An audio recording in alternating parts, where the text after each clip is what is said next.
As a survivor of spiritual abuse, I'm sure that your recovery journey has been filled with a lot of questions about what you've heard, what you've experienced, what was the truth, and what were lies. And in this video, I'm going to cover three lies that spiritual abuse tells you. So the first thing I'd like for you to do is if you haven't subscribed to this channel already, please go ahead and do so. And I'll go ahead and introduce myself. For those of you who don't know, my name is Dr. Felucia. I'm a licensed psychologist. And on this channel, I focus on the recovery, detection, and prevention spiritual abuse. So back to the question at hand. What are some ways in which spiritual abuse lies to you? Well, the first way in which spiritual abuse lies to you is it tells you that you are responsible for things that really are not your responsibility.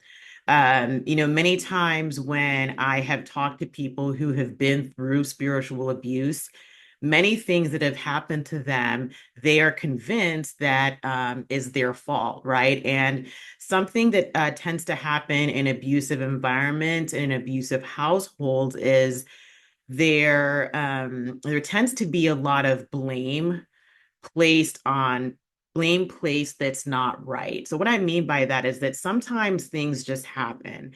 And in healthy households and environments, people understand that, well, sometimes life happens, things happen, and there always is not a person or situation to blame for the outcome. Like sometimes things just happen. But in abusive households, in toxic households, and in spiritually abusive environments, especially, sometimes blame is very quick to be placed, and it's often placed on the individual who is being spiritually abused. So, for instance, people may be having difficulty with their mental health, physical health, just other life circumstances. And in spiritually abusive environments, a lot of times people are automatically blamed for what is going on. And they're told things like, well, if you were just a better if you were more spiritual, if you were a better follower of this particular spiritual practice, or manifested better or prayed better or whatever it is, whatever spiritual thing that you're not doing enough, you're often blamed for, and that is responsible for the outcome. Now, something I say a lot on this channel is that you have to really be able to understand and think in nuanced terms to understand some of the concepts I'm talking about. We all have roles that we play in our lives and in situations. So, there are things that we all do that play a role in our life situations. There are some things that play a bigger role, some things that play a small role, some things that don't play a role at all. But in spiritually abusive environments, people are very quick to blame you as a spiritual abuse survivor for whatever is going on, right? And so that quickness to blame, that responsibility is something that you really want to watch out for. When we look at things that happen in life, there are, like I said, several things that can contribute, and a healthy environment will help pick apart what things are just life, what things are due to which aspects, and really help you work through those challenges. The second way that spiritual abuse lies to you is by devaluing you. So, in other words, the results of the abuse and even the abusers themselves tell you that you are of little worth or value. And, they're not going to come out and say that. If they did, many people wouldn't be, in that environment, but their actions show you that. A lot of people, when they are relaying their spiritual abuse experiences, they often talk about how they feel like tools. They feel like just something that can be used and thrown away. They don't feel valued or seen as a whole person just for what they can offer the environment and what they can do for that environment. And so people have shared experiences about how they feel maybe given some special attention because of some characteristics they have. Maybe it's a particular profession or a particular connection, whatever it is, or a particular skill, right?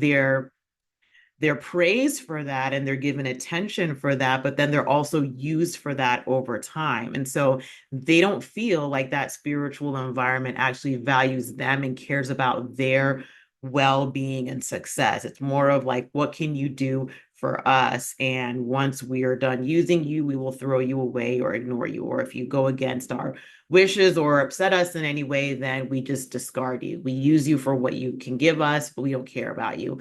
A lot of people have had those experiences. And so what ends up happening is that when you're treated a certain way over time, it's very easy to adopt a feeling that you are only worth what you can offer somebody in terms of your skills or values or presence or whatever, but you as a person lack inherent value and worth. And that is probably one of the most painful things that I think can come out of a spiritual abuse situation that someone can recover from, because of course you have worth and value, but it's hard to believe that when you're being treated by people in a certain way, and especially in an environment that you would expect to affirm your inherent value and worth. And so that's really important to remember, and it's important to work through. The third way that spiritual abuse can lie to you is specifically about your future.